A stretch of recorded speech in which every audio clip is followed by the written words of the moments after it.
Hello and welcome back to Rolling with Tyler. Today I'm rolling with the doctor. His name is Sean. He's a white belt and he decided to try and pick on the black belt.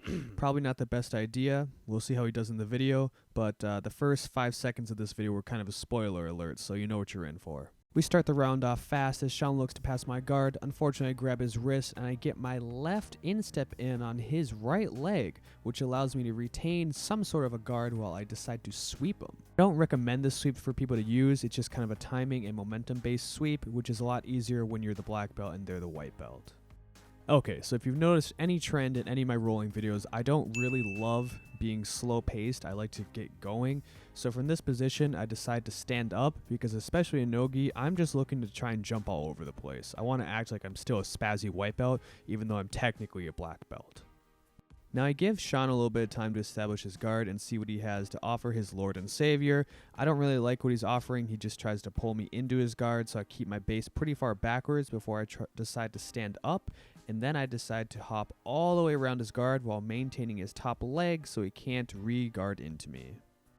Now it is my duty to remind him that I am the much larger man.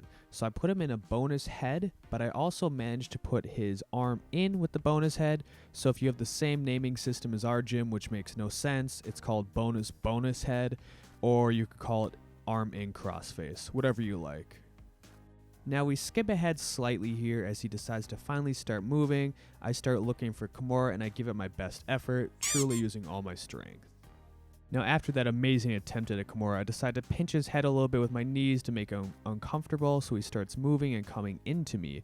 This is where we go to guillotine. Number 1. It goes around the neck and all I have to do is squeeze a little bit until he taps.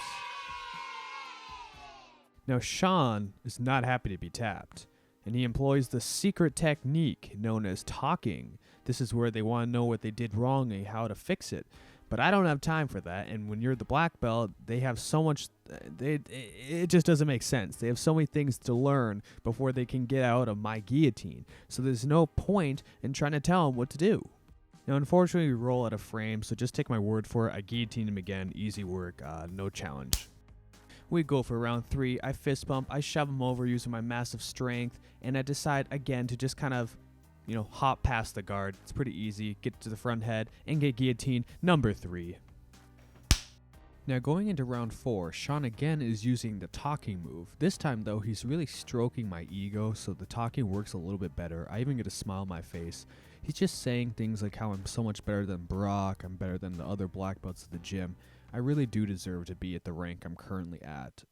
Sean's technique here is to maintain a little bit of distance between my hand and his throat because, well, it didn't work out the first few times for him. So he's trying to get wrist control so I won't be able to wrap it around him. But instead of being all the way out, he goes all the way in. And believe it or not, you can still guillotine someone when they're right in your lap. Going into round 5, Sean tries to stand up and wrestle with me. It doesn't work out too well as this snap, which was very low effort, spins him all the way around and puts him in side control. I even chuckle in my face in the video because of it. Now I'm in knee on belly, but I'm not a huge fan of it, so he starts pushing it away. I just kind of give it to him because, again, I don't really want to go for that. Instead, I let him look at the camera for a second, and then I go to a front head position, which can only mean one thing is coming up. Now it's important that when I'm going for the move that's coming up that I still have to fight his hand, so I put my knee over his wrist to try and get him to bump into me.